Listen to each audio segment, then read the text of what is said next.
তার আগে যেই সাহাবী থেকে হাদিসটি বর্ণিত, সে প্রখ্যাত সাহাবী ইবনু আব্বাস সম্পর্কে সামান্য কথা আমরা জানব। কারণ সাহাবায়ে কেরাম রাদিয়াল্লাহু তাআলা আনহুম, উনাদের প্রচেষ্টার কারণে ইসলাম আমাদের পর্যন্ত পৌঁছেছে।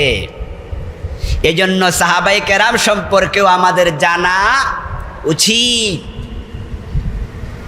আর জানলেই তো এহতেরাম করবেন, সম্মান করবেন। সাহাবাদের কষ্ট, তাদের ত্যাগ, এই ইবনু আব্বাসের কি ত্যাগ ইসলামের জন্য, সুবহানাল্লাহ।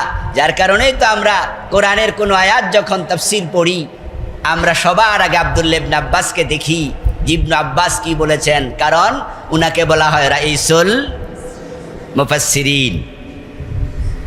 মুফাসসিরদের মাঝে তিনি ছিলেন সর্বাগ্রে। যদিও রাসূল সাল্লাল্লাহু আলাইহি সাল্লামের ইন্তেকালের সময় ওনার বয়স মাত্র 13 বছর ছিল। এর মানে বুলুগিয়াতে মাত্র প্রবেশ করেছেন, বালেগ মাত্র হয়েছেন, ছোট মানুষ। কিন্তু নবীজি সাল্লাল্লাহু আলাইহি সাল্লাম ওনার জন্য এমন দোয়া আল্লাহর কাছে করছে, আল্লাহ তাআলা তার কলবের মাঝে ইলমের খনি ঢুকাইয়া দিছে। নবীজি তার জন্য দোয়া করেছেন, আল্লাহুম্মা ফাক্কিহু ফিদ্দিন ওয়া আল্লিমহু তাওয়িল। আব্দুল্লাহ ইবনে আব্বাস রাদিয়াল্লাহু তাআলা আনহুর বুকের মাঝে হাত দিয়ে একবার নবীজি বললে, হে আল্লাহ, আমার স্বাস্থ্য ভাই এ ছোট মানুষ, আল্লিমহুদ্দিন ওয়া ফাক্কিহুত তাওয়িল, আল্লাহ তুমি তাকে দ্বীনের ইলম, তোমার কোরআনের তাফসীরের ইলম তুমি তাকে দিয়ে দাও। আর নবীজির এই দোয়া আল্লাহ কবুল করছেন। এই জন্য ছোট্ট ইবনু আব্বাস সাহাবায়ে কেরামের মাঝে তাফসীর বুঝার ক্ষেত্রে ওনার রোল নাম্বার হয়ে গেছে। আবু বকর সিদ্দিক সাহাবায়ে কেরামের মাঝে 1 নাম্বার সম্মানের দিক থেকে, কিন্তু কোরআনের তাফসীরের দিক থেকে আব্দুল্লাহ ইবনে আব্বাসকে রাইসুল মুফাসসিরিন বলা হয়। এখানে তার রোল নাম্বার 1। এই জন্য হযরত ওমর ফারুক রাদিয়াল্লাহু তাআলা আনহু ইবনু আব্বাসকে বলতেন ফাতাল কুহুল। ফাতা মানে হচ্ছে যুবক, কম বয়সী, যারা মাত্র যৌবনে আসছে এমন লোককে বলে ফাতা। ভালো যুবককে বলে শাবাব। আর কুহুল মানে বুড়া, বয়োবৃদ্ধ। তো হযরত ইবনু আব্বাসকে ওমর বলতেন, এই লোকটা বয়সে কম, বুঝে বুড়া। সুবহানাল্লাহ পড়েন। বয়সে কি, কিন্তু বুঝের ক্ষেত্রে বুড়া। আবু বকর ওমরের মতো লোকেরা কোরআন মাজিদের কোনো আয়াতে কারিমার তাফসীর যদি বুঝতে একটু কণ্ঠিত হতেন, আব্দুল্লাহ ইবনে আব্বাসকে ডেকে নিয়ে পাশে বসাইয়া ওই আয়াতের তাফসীর প্রশ্ন করে জেনে নিতেন। আব্দুল্লাহ ইবনে আব্বাস রাদিয়াল্লাহু তাআলা আনহু, উনার বাবার নাম আব্বাস। আব্বাস রাসূলুল্লাহর আপন চাচা। তো ছেলেও সাহাবী, বাবাও কি সাহাবী। উনার মায়ের নাম উম্মুল ফাদল লুবাবাহ। রাসূল সাল্লাল্লাহু আলাইহি সাল্লামের একজন স্ত্রী ছিল মাইমুনা। রাসূলের স্ত্রী মোট কয়জন ছিল? কয়জন? 11 জন। একসাথে জীবিত ছিলেন 9 জন। 2 জন ইন্তেকাল করেছেন রাসূলুল্লাহর ইন্তেকালের আগেই। ওই 11 জন স্ত্রীর মাঝে একজনের নাম ছিল মাইমুনা বিনতুল হারিস রাদিয়াল্লাহু তাআলা আনহা। আব্দুল্লাহ ইবনে আব্বাস ছিলেন মাইমুনার বোনের ছেলে, অর্থাৎ মাইমুনা ছিলেন আব্দুল্লাহ ইবনে আব্বাসের আপন খালাম্মা। একদিক থেকে চাচতো ভাই আব্বাসের ছেলে, আরেক দিক থেকে রাসূলের স্ত্রী উনার আপন খালা, এই হিসাব আবার বাগিনা, খালার ছেলে। রাসূলের স্ত্রী খালা, এর মানে তিনি তার খালার বোনের ছেলে, বাগিনা। ইবনু আব্বাস অল্প বয়সেই নবীজির ঘরে রাত কাটানোর সুযোগ পেয়েছে। এই সুবাদে মাঝে মাঝে খালার কাছে বেড়াইতে গেলে রাসূলের ঘরে থাকতেন। তো আব্দুল্লাহ ইবনে আব্বাস খালার ঘরে থেকে নবীজির রাতের অনেক আমল নিজের চোখে দেখার সুযোগও পেয়েছেন, যেটা আবু হুরায়রা পায়নি, যেটা আবু বকর ওমর পায়নি। আবু বকর ওমর রাদিয়াল্লাহু তাআলা আনহুম, আবু হুরায়রা, অন্য সাহাবারা নবীজির বাহ্যিক জীবন দেখেছে, বাহিরের জীবন। কিন্তু ইবনু আব্বাস বাহিরেরটাও দেখছে, আবার খালার ঘরে ঘুমাইতো, রাসূল ওই ঘরে ঘুমাইতো। এই জন্য রাতের বেলা নবীজির নামাজ কেমন, রাতের ইবাদত কেমন, ইবনু আব্বাস রাতের ইবাদত দেখার সুযোগ নিজের চোখে পেয়েছেন দেখার। আব্দুল্লাহ ইবনে আব্বাস থেকে বর্ণিত হাদিস মোট 1660। নবীজি সাল্লাল্লাহু আলাইহি ওয়াসাল্লামের আরেকটি বারকাহ তিনি পেয়েছেন, সেটা হচ্ছে ওনার জন্মের পর রাসূল সাল্লাল্লাহু আলাইহি সাল্লাম ওনার মুখের মাঝে তাহানিক করেছেন। একটু খেজুরের অংশ হালকা দাঁত দিয়ে চিবিয়ে নবীজির মুখের থুতুর অংশ ইবনু আব্বাসের ওই মুখে খেজুরের মাধ্যমে রাসূল পৌঁছিয়েছেন। এটাকে বলা হয় তাহানিক। ইবনু আব্বাসের ফজিলত হয়েছে, নবীজি এটা নিজে করেছেন। আব্দুল্লাহ ইবনে আব্বাসের জন্ম হয়েছিল শিবে আবি তালেবে। নবীজি সাল্লাল্লাহু আলাইহি সাল্লামকে নবুয়তের 7ম সন থেকে 10ম সন পর্যন্ত 3 বছর জেলখানা রাখা হয়েছিল। নবী পরিবারের সদস্যরা জেলে ছিলেন।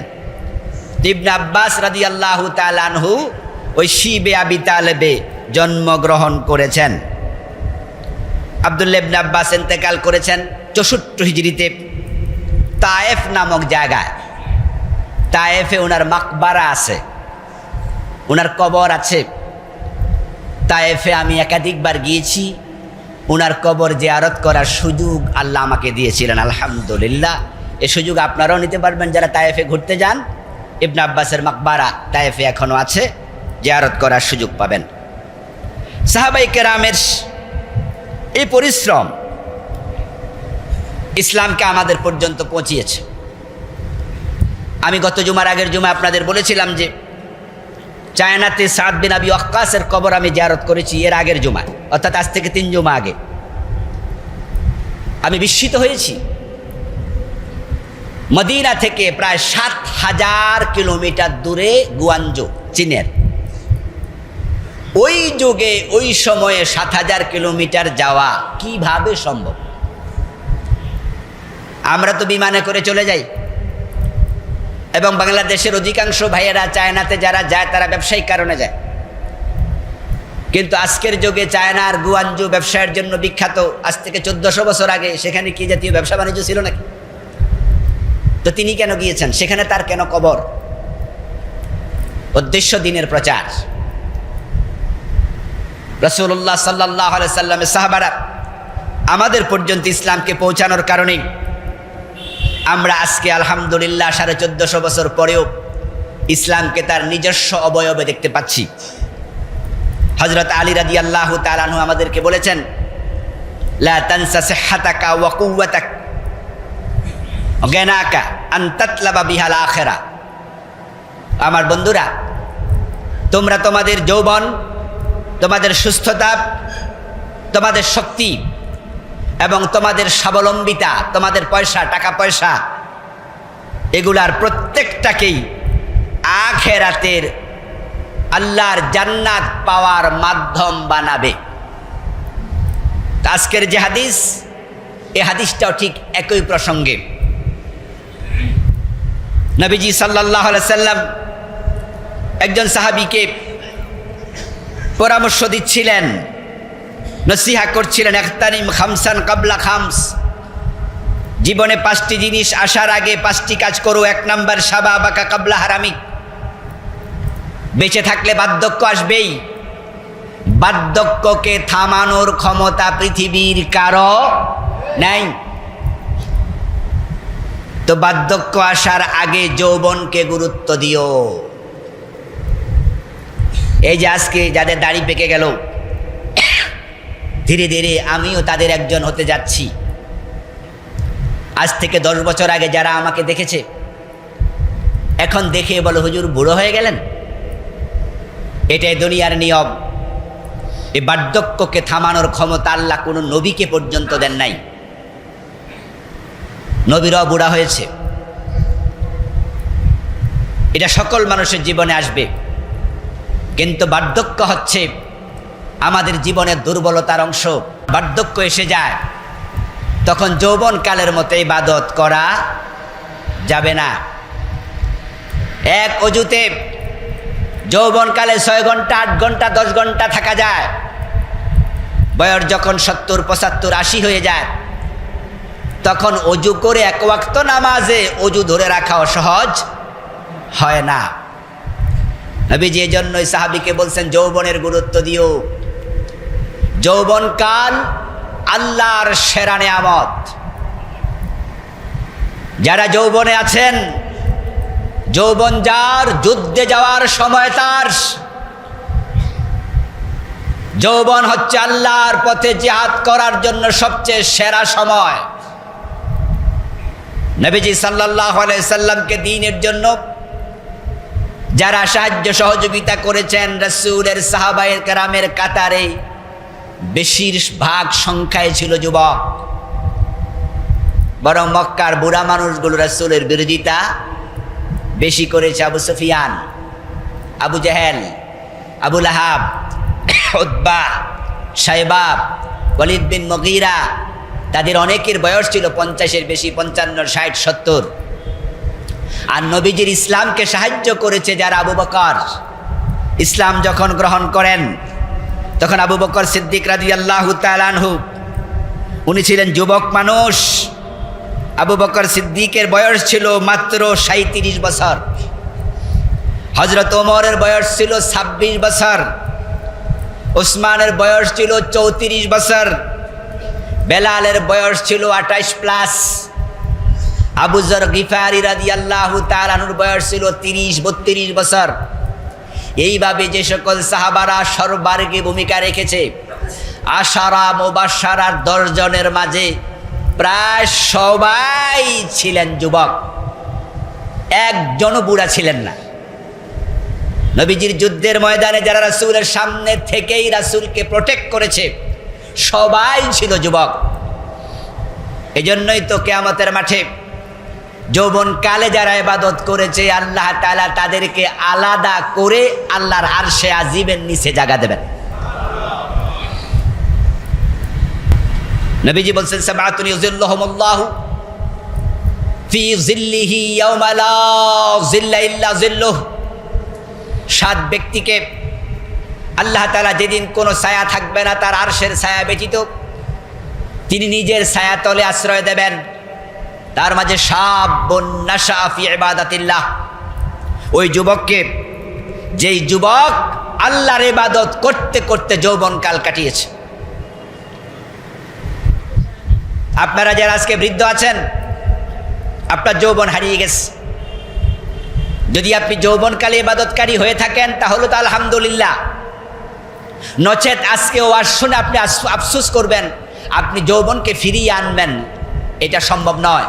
কিন্তু আপনার ঘরে আপনার নাতি যুবক, আপনাদের কারণ নিজের সন্তান যুবক, তা আপনি তো যৌবন ইবাদত করে কাটাতে পারেন নাই।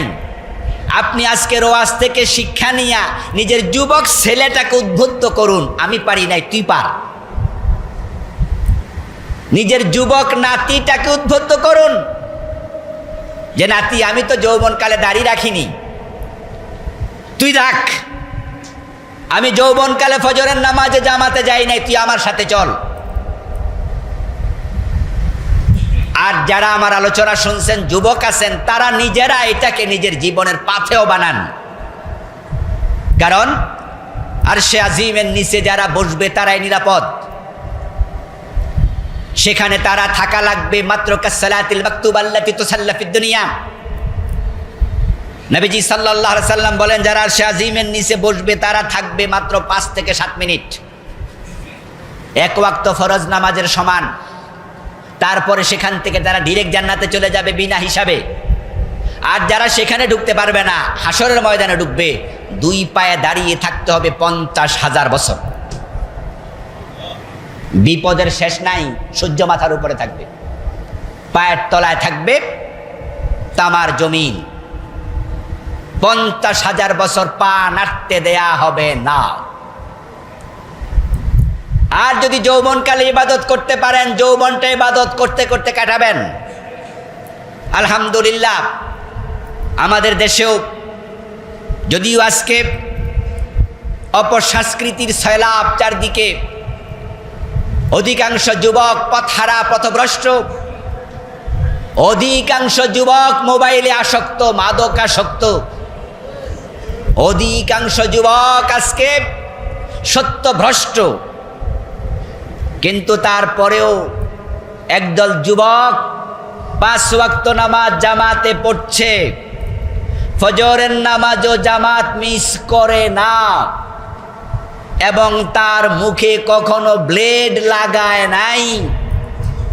এমন যুবক আমি অনেক দেখি যারা টাকনুর নিচে প্যান্ট পরে না।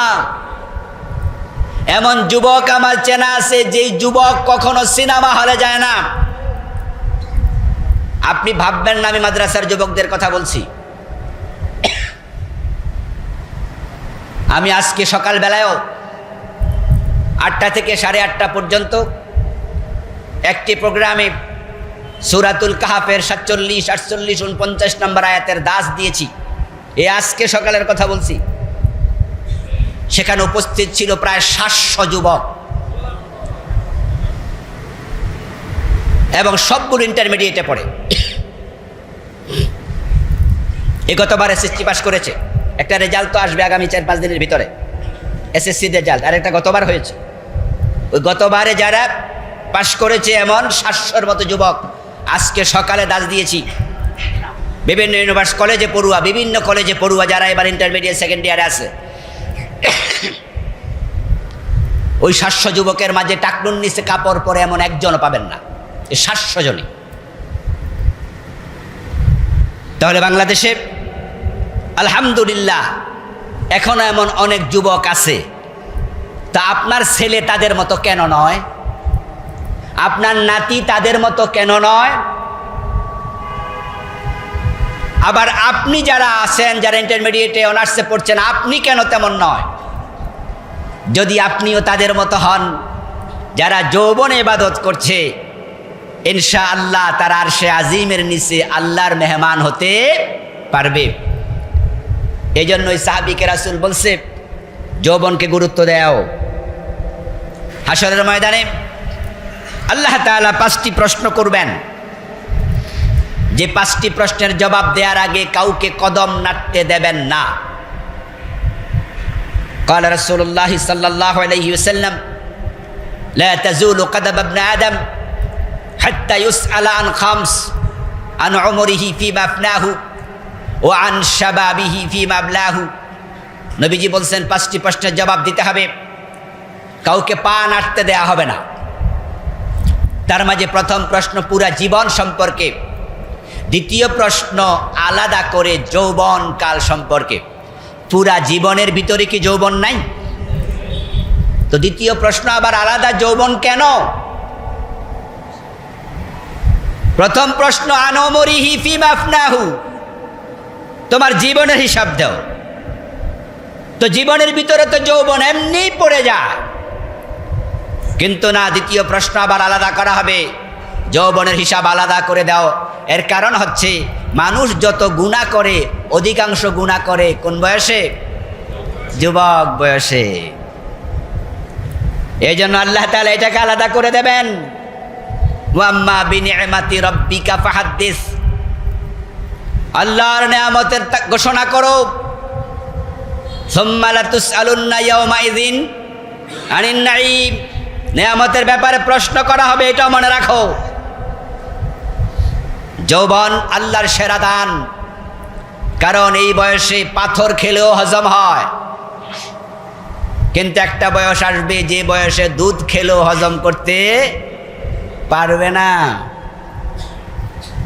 এই জন্য যৌবন কাল কারো বাধা মানে না।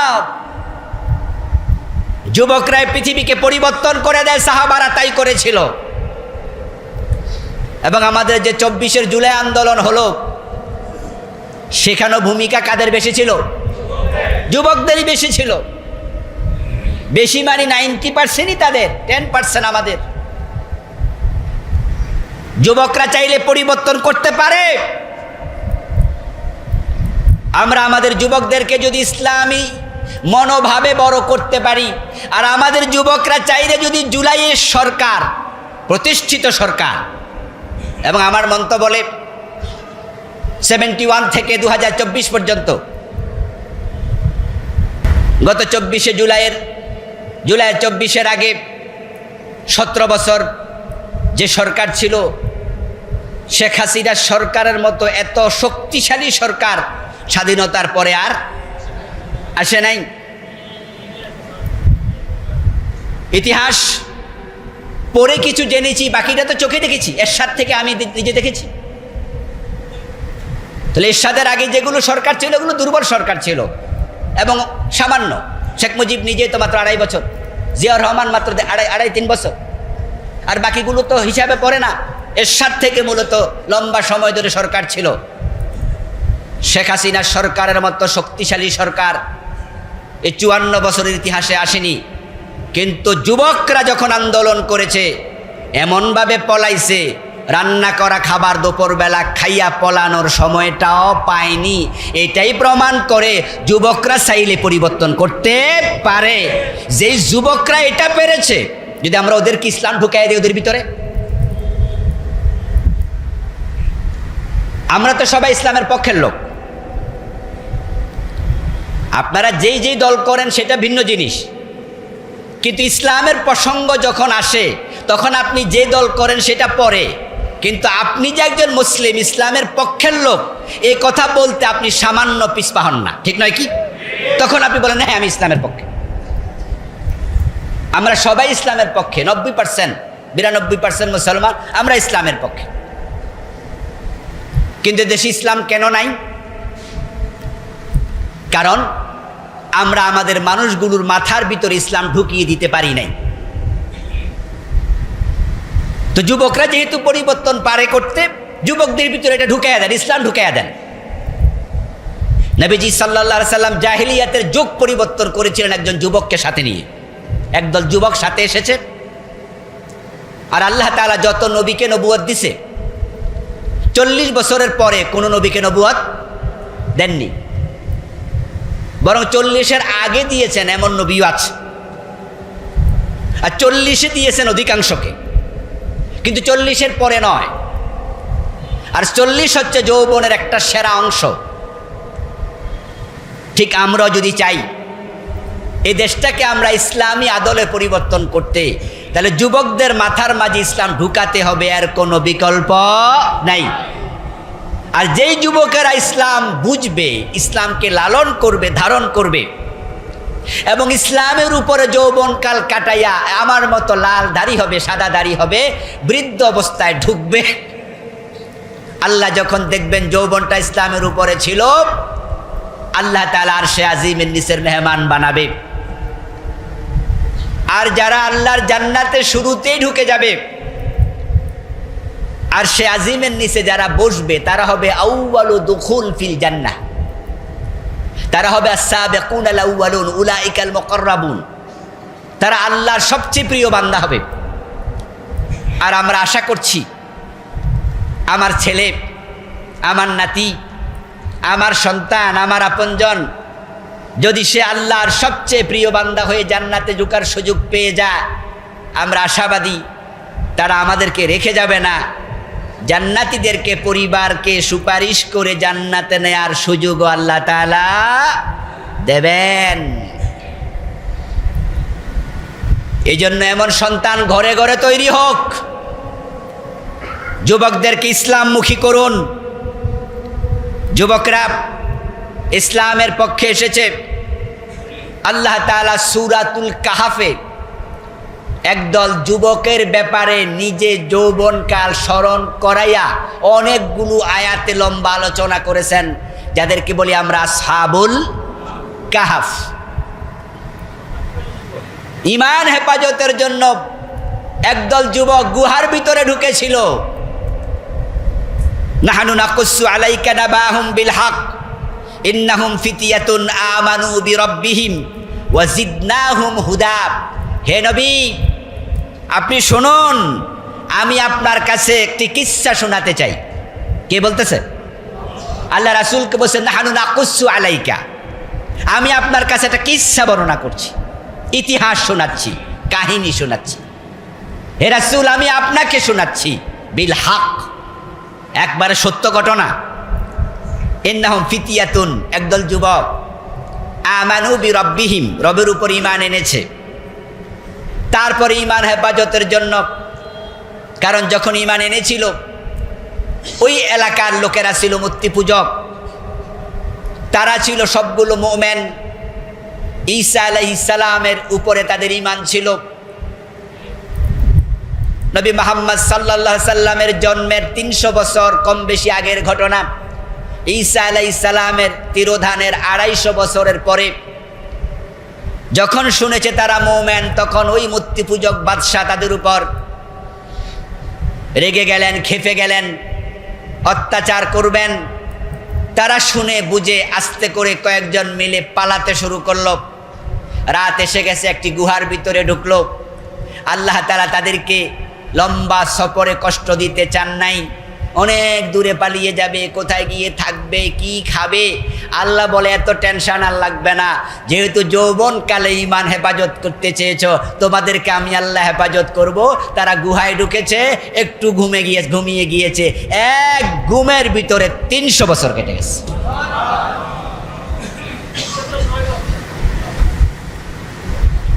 তিনশো বছর যোগ করেছে আল্লাহ। সৌর বৎসর 300, চন্দ্র বছর 300 তো নয়। এরপরে আল্লাহ বলে যে আসলে তারা কতদিন ছিল এটা আল্লাহই ভালো জানেন। এক ঘুমে 300 বছর চলে গেল। আল্লাহ তাআলা যুবকদের কথা স্মরণ করিয়ে আমাদেরকে বুঝাচ্ছেন যৌবনকালকে আল্লাহর পথে ব্যয় করতে হবে। যৌবন চলে গেলে আর নতুন করে উদ্যমে ইবাদতের সুযোগ পাবে না। এই জন্য যৌবনকাল ইবাদতে কাটাও, বৃদ্ধকাল আসার আগে সিহহাতাকা ক্বাবলা সাকামিক। এরপর রাসূল পরামর্শ দেন সুস্থতাকে প্রাধান্য দাও অসুস্থতা আসার আগে। মসজিদে দেখবেন আল্লাহর কিছু বান্দা যারা চেয়ারে বসে নামাজ পড়ে, তাদের দিকে তাকিয়ে আমি আলহামদুলিল্লাহ পড়ি। কেন আলহামদুলিল্লাহ পড়ি? যে আল্লাহ তোমার বড় নেয়ামত আমার উপরে। আল্লাহর এই কয়জন বান্দাকে দেখি তারা শূন্যে সেজদা দেয়, আর আমি আমার কপালটা এখনো মাটিতে ঠেকাতে পারি। আলহামদুলিল্লাহিল্লাযী আফানি মিম্মা ইবতালাহু বিহি ওয়া ফাদ্দালানি আলা কাসীরিম মিম্মান খালাকা তাফদীলা। হে আল্লাহ, তোমার শুকরিয়া, আমাকে তুমি তার মতো করো নাই। এবং ওই ভাইকে দেখে দোয়া করি আর আল্লাহকে বলি, আল্লাহ যেদিন আমি চলে যাব, আমার যাওয়ার আগের যেই ওয়াক্ত নামাজ হবে আমার জীবনের শেষ ওয়াক্তের নামাজ, হে আল্লাহ আমি সেদিনও যেন জমিনে কপাল ঠেকাইয়া মন ভরে সেজদা দেওয়ার পর আমার মৃত্যু হয়। আমি যেন এই ভাইয়ের মতো চেয়ারে বসে নামাজটা পড়া না লাগে। এখন যেই ভাই চেয়ারে বসে নামাজ পড়তেছে উনি শখের বসে, তিনিও দেখেন যে হারে তার ডান পাশে তার বাম পাশে কত সুন্দর করে কপাল ঠেকাইয়া জমিনে সেজদা করছে। উনারও মনটা চায় যে উনিও কপালটা জমিনে ঠেকাক, কিন্তু মাজার ব্যথার কারণে তিনি ঠেকাতে পারেন না, চোখের কারণে পারেন না। নামাজ অর্ধেক পড়ার পরে অজু ভেঙে যায়, তারপরে আবার দৌড় মেরে চলে যায়, অজু রাখতে পারেন না। অনেকের নামাজ চলাকালে একটু কাশ দিয়েছে, এর মাঝে লুঙ্গিটা নষ্ট হয়ে গেছে, প্রস্রাব বের হয়ে গেছে। বয়স বেড়ে গেছে, এখন প্রস্রাব কন্ট্রোলে থাকে না, অজু কন্ট্রোলে থাকে না। ফজরের নামাজের সময় জামাতে আসবে, কিন্তু রাতের বেলা ঘুম থেকেই জাগতে পারে না, শরীর খারাপ। আর শরীর যখন খারাপ হয় তখন ইবাদতেও মনোযোগ থাকে না। এই জন্য সুস্থতাকে দাম দিও। নবীজি সাহাবীকে শিখায়, কে কখন অসুস্থ হয়ে যায় বলা তো যায় না। ইদানিং কালে যুবকরা স্ট্রোক করে, ব্রেন স্ট্রোক করছে, হার্ট স্ট্রোক করছে, বিভিন্ন রকমের অসুস্থতায় ভুগছে। এই জন্য আমি উনার মতো সাদা দাড়ি হওয়ার পর তারপর বুড়া হয়ে মরবো এত আশা করে লাভ নাই। যৌবনকালে অসুস্থতা এসে যেতে পারে। আজকে ভালো আছি, আজকেই ইবাদত করি। ইবনে আব্বাস রাদিয়াল্লাহু তাআলা আনহু বলতেন, নিজাম সাইতা ফালা তানতাজিরি সাবাহ, ওয়া ইযা আসবাহতা ফালা তানতাযিরিল মাসা। ও আমার ভাই, সন্ধ্যা যখন পাবে সকালের অপেক্ষা করো না, সন্ধ্যাটাকে ইবাদতে কাজে লাগাও। সকাল যখন পাবে ওই দিন বিকালবেলা ইবাদত করবে, সে আশায় বসে থেকো না। এমনও তো হতে পারে বিকাল আসবে, বিকাল আসার আগে তুমি। এই জন্য আমরা আমাদের সুস্থ অবস্থায় ইবাদত বেশি করব। নবীজি পরামর্শ দিচ্ছেন সুস্থতাকে কাজে লাগাও। আল্লাহ তাআলা মানুষকে পরীক্ষা করেন বিভিন্নভাবে, অসুস্থতাও একটা পরীক্ষা। তবে অসুস্থতার পরীক্ষায় পড়ার আগে সুস্থতার নেয়ামতকে যে ব্যক্তি কাজে লাগাবে, আল্লাহ তাআলা যে ব্যক্তি সুস্থ অবস্থায় ইবাদত করে, মনে রাখবেন যদি কখনো সে অসুস্থ হয়ে যায়, ইবাদতে তখন বাস্তবে ঘাটতি তৈরি হয়। ক্বালা রাসূলুল্লাহ সাল্লাল্লাহু আলাইহি ওয়াসাল্লাম ইযা মারাদাল আবদু আও সাফারা কুতিবা লাহু মিসলু মা কানা ইয়ামালু মুকিমান সাহিহা। যে ব্যক্তি মুসাফির অবস্থায় ইবাদত কম করে, কারণ সফর অবস্থায় সময়ের কম, কষ্ট, সে তখন ইবাদত, নফল নামাজ, নফল ইবাদত, জিকির আজকার অনেক বেশি করতে পারে না, ব্যস্ততা। কিন্তু মুকিম অবস্থা যথেষ্ট ইবাদত করে। অসুস্থ অবস্থায় ইবাদত বেশি করতে পারছে না, অসুস্থ, কিন্তু সুস্থ অবস্থায় যথেষ্ট ইবাদত করত। রাসূল বলেন যে অসুস্থ হয়ে যায়, সুস্থ অবস্থার ইবাদত আল্লাহ অসুস্থ অবস্থায় লিখতে থাকেন।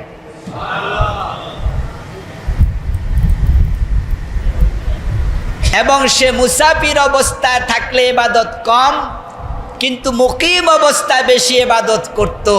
মুসাফির অবস্থায়ও আল্লাহ মুকিম অবস্থার বেশি ইবাদত আমল নামায় লিখতে থাকেন। এই জন্য আমরা যারা সুস্থ আছি, ভালো আছি, ইবাদত বাড়িয়ে দিতে হবে। তারপর নবীজি বলছেন গেনা কাবলা ফাকরিক, তোমার অর্থ আছে, টাকা আছে, এখনই খরচ করো আল্লাহর পথে। দারিদ্র আসার আগে কোটিপতি দেউলিয়া হয়ে গেছে এমন ঘটনা পৃথিবীতে আছে। এই জন্য টাকা পকেটে আছে, এখনই খরচ করো। ওয়ানফিকু মিম্মা রাযাকনাকুম মিন ক্বাবলি আন ইয়াতিয়া আহাদাকুমুল মাউত। মৃত্যু এসে যেতে পারে, অসুস্থতা এসে যেতে পারে, দারিদ্রতা এসে যেতে পারে, সুযোগ আছে, এখনই আল্লাহর পথে দাও, এখনই দাও। নবীজি বলছে হজ ফরজ হয়েছে, করব করব করো না, করো। এমনও হতে পারে হজ করার জন্য শখ আছে, কিন্তু এমন প্রবলেম, এমন সমস্যায় পড়েছ, শখ থাকার পরও হজ করার সুযোগ আর হয়নি। আল্লাহর পথে দেওয়ার সুযোগ আছে, দিয়ে দাও। নবীজি সাহাবারা এত বেশি দিতেন, এত বেশি দিতেন যে রাসূলুল্লাহ সাল্লাল্লাহু আলাইহি সাল্লাম আপ্লুত হয়ে যেতেন, আপ্লুত হয়ে যেতেন। যে যত বেশি ধনী ছিলেন সে তত বেশি দান করতেন। হযরত ওসমানকে কি বলা হতো? ওসমান গনি। ওসমান গনি, গনি শব্দের অর্থ কি? ধনী মানুষ। এত বেশি আল্লাহর পথে দিতেন, অকল্পনীয়। তাবুকের যুদ্ধের দিন নবীজি বললেন যে যা পারো বেশি করে দাও। ওসমান রাদিয়াল্লাহু তাআলা আনহু বাড়ি গেলেন, রাসূলের সামনে তিনি আসলেন। 5 কেজি স্বর্ণ, 19.5 কেজি রূপ্য, 100 ঘোড়া, 900 ওট ওসমান একা দিলেন। 900 ওট। নবীজি হযরত ওসমান রাদিয়াল্লাহু তাআলা আনহুর দান। 5 কেজি স্বর্ণ রৌপ্যকে বলা হতো দিনার, আর স্বর্ণ মুদ্রাকে বলা হতো দিনার, রৌপ্যের মুদ্রাকে বলা হতো দিরহাম। নবীজি একটি হাত দিরহামের ভিতরে ঢুকিয়ে দিলেন, 19.5 কিলো স্তূপ হয়ে গেছে। আরেকটি হাত দিনারের ভিতরে ঢুকিয়ে দিলেন, আনন্দিত হয়ে গেলেন। 2 হাতে এভাবে নাড়া দিলেন আর বললেন, আমার ওসমান আজকে আল্লাহর পথে এমন দিয়েছে, আজকের পর আমার আল্লাহ ওসমানের উপরে আর কোনোদিন বেজার হবেন না। এই জন্য আল্লাহর পথে দেওয়ার মাধ্যমে আল্লাহকে খুশি করুন। নবীজি বলছেন হাসরের ময়দানে যে মানুষগুলো আর সে আজিমের নিচে জায়গা পাবে না, হাসরের ময়দানে ঢোকা লাগবে বাধ্য হয়ে। তাদের মাঝেও কিছু মানুষ থাকবে স্পেশাল, যারা দুনিয়া দান করত। নবীজি বলছেন, কুল্লু মরিইন ফি জিল্লি সাদাকাতিহি হাত্তা ইউকদা বাইনান নাস। হাসরের ময়দানে সব মানুষ দাঁড়িয়ে আছে, এখনো বিচার শুরু হয় নাই। 50,000 বছর তো বিশাল লম্বা সময়। যারা দুনিয়া দানশীল ছিল, আল্লাহ তাদের দানকে কিয়ামতের মাঠে ছাতা বানায়া মাথার উপর ছায়া দিতে পাঠাইয়া দেবে। এর জন্য দান করুন, দান করুন, দান করুন, সুযোগ কাজে লাগান। এখন টাকা আছে, দিচ্ছেন না, একটা সময় এমনও আসতে পারে দেয়ার শখ থাকবে কিন্তু টাকা থাকবে না। নিজের টাকাও নিজের না, নিজের টাকাও নিজের না। যারা বয়স বেড়ে গেছে, সন্তানদেরকে না জিজ্ঞাসা করে নিজের জমিও বিক্রি করতে পারবেন না। জমি না আপনার, কিনছেন আপনি, কিন্তু এখন আপনি বুড়া হয়ে গেছেন। বাচ্চারা বলবেন যে আমি এই জায়গাটা একটু বিক্রি করে হজে যাব। পোলাপান করবো যে কেন হজে যাইতে হইব, আপনার এই জায়গা বিক্রি করে হজে যাওয়া লাগবো না। সাহস করে জায়গাও বিক্রি করতে পারবেন না। একটা সময় যখন আসবে, তখন চাইলেও আল্লাহর পথে দেওয়ার মতো সুযোগ আপনার নাও থাকতে পারে। এই জন্য নবীজি বলছে, এখন দেওয়ার সুযোগ আছে, এখনই দাও। 4 নাম্বার, ফারাগাক কাবলা শগলিক। ব্যস্ততা আসার আগে অবসরকে কাজে লাগাও। কিছু কিছু মানুষ আছে অবসর সময় পায় তাই লুডু খেলে, টাইম যায় না, তাই টেলিভিশনের সামনে ঘন্টার পর ঘন্টা নাটক দেখে, সিনেমা দেখে, সময় যায় না। কি করবে? তাস খেলে। সময় যাচ্ছে না, আকাম করছে, কুকাম করছে, সারাদিন বইয়ে বইয়ে মোবাইল টিপতেছে। ফাইজা ফারাগতা ফানসাব ওয়া ইলা রাব্বিকা ফারগাব।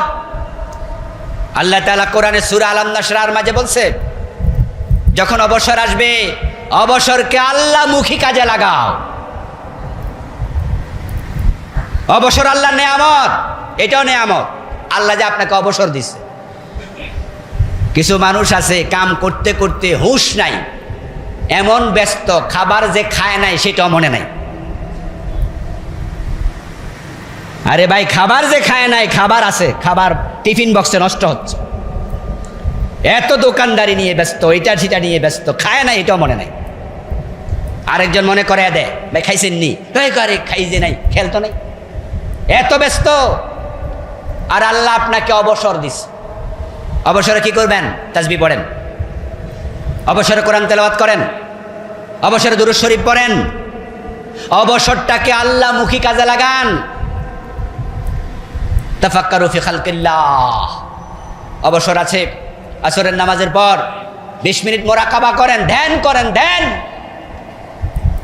আল্লাহ সৃষ্টি জগৎ নিয়ে ভাবেন, আখেরাত নিয়ে ভাবেন, কবর নিয়ে ভাবেন। এইভাবে অবসরটাকে কাজে লাগান, তাসবিহ পড়েন। হাসরের ময়দানে উকুনের ডিম পরিমাণ সওয়াবের কমতির কারণেও কিছু মানুষ জাহান্নামী হবে। তখন বুঝবেন একবার সুবহানাল্লাহর দাম কত। এখন বুঝবেন না। উকুনের ডিম পরিমাণ সওয়াব কম, অথচ একবার সুবহানাল্লাহ আলহামদুলিল্লাহ পড়লে আকাশ জমিনের মাঝখানে ফাঁকা জায়গা পরিমাণ সওয়াব আল্লাহ লিখে দিত। আর আপনার কমতি আছে উকুনের ডিম। ফাম্মা মান খাফফাত মাওয়াজিনুহু ফাউম্মুহু হাবিয়া। আল্লাহ ওজন করে দেখে সওয়াব কম আছে। কি পরিমাণ কম? নবীজি বলেন উকুনের ডিম। ওই হাসরের ময়দানে নতুন করে সুবহানাল্লাহ পড়া যাবে? নতুন করে আলহামদুলিল্লাহ পড়া যাবে? তো আজকে অবসরে বসে আছেন কেন? ফাইদা ফারাগতা ফানসাব ওয়া ইলা